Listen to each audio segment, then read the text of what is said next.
3 നാളപ്പുറം പുതുവർഷമാണ്. പുതിയ വർഷം വരാൻ പോകുന്നു. New year. പോയ വർഷത്തിന്റെ കണക്കെടുപ്പിനും പുതിയ വർഷത്തിലേക്കുള്ള ആസൂത്രണത്തിനും ഒക്കെയുള്ള സമയമാണ്.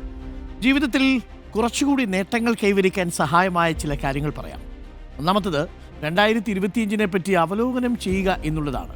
ഒരു നോട്ട്ബുക്കും നിങ്ങളുടെ വാർഷിക പ്ലാനറും എടുത്തിരുന്ന് കുറച്ചു നേരം 2025 ഒരു തിരിഞ്ഞുനോട്ടം നടത്തുക. വാർഷിക പ്ലാനറൊക്കെ ഉള്ളവരോടാണ് കേട്ടോ. ഇല്ലെങ്കിൽ മനസ്സിലൊന്ന് കണക്ക് കൂട്ടിയാൽ മതി.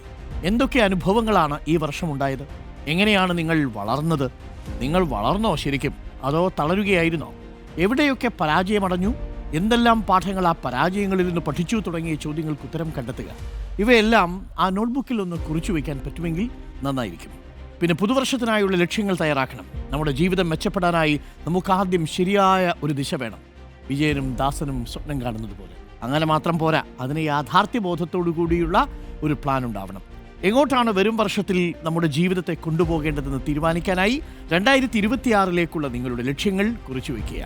അവയെ കൈവരിക്കാവുന്ന ചെറു ലക്ഷ്യങ്ങളായി വിഭജിച്ച് എന്തൊക്കെ ചെയ്യാനാകുമെന്ന് ആസൂത്രണം ചെയ്യുക. വ്യക്തമായ കർമ്മപദ്ധതിയില്ലാത്ത ലക്ഷ്യങ്ങൾ പ്രയോജനരഹിതമാണ്. പെട്ടെന്നൊരു ദിവസം മുതൽ 1 മണിക്കൂർ വ്യായാമം തുടങ്ങാമെന്ന് തീരുമാനിക്കാറുണ്ട് ചിലർ. നാളെ മുതൽ എന്തായാലും ജിമ്മിൽ പോയി പൊളിക്കും. 3 ദിവസം ജിമ്മിൽ പോകും. 4-ാമത്തെ ദിവസം അവിടെ ഇവിടെയൊക്കെ ചെറിയ വേദനയൊക്കെ വരും. 5-ാമത്തെ ദിവസം വേദന മാറാൻ കാത്തു നിൽക്കും. 6-ാമത്തെ ദിവസം ഏതെങ്കിലും സുഹൃത്തിൻ്റെ കല്യാണത്തിന് പോകും. 7-ാമത്തെ ദിവസം ട്രിപ്പ്, അതോടുകൂടി ജിമ്മ്, ഗോവിന്ദ. തുടങ്ങിയതിനേക്കാൾ വേഗം ആ ശീലം അവസാനിക്കുകയും ചെയ്യും. കൃത്യമായ പ്ലാൻ ഇല്ലാതെ എടുത്തു ചാടി പുതിയ ശീലം തുടങ്ങുന്നതിന് പകരം ചെറിയ തോതിൽ തുടങ്ങുന്നതാണ് ഉത്തമം.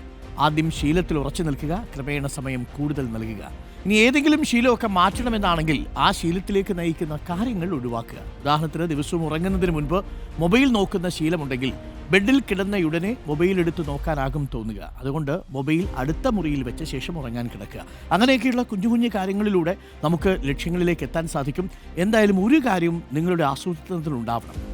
ഒന്ന്, നിങ്ങൾ ഈ അടുത്ത വർഷം ചുരുങ്ങിയത് 10 പുസ്തകങ്ങളെങ്കിലും വായിച്ചു തീർക്കും എന്നുള്ളത്. 10 പുസ്തകമെങ്കിലും വായിച്ചു തീർത്താൽ മതി.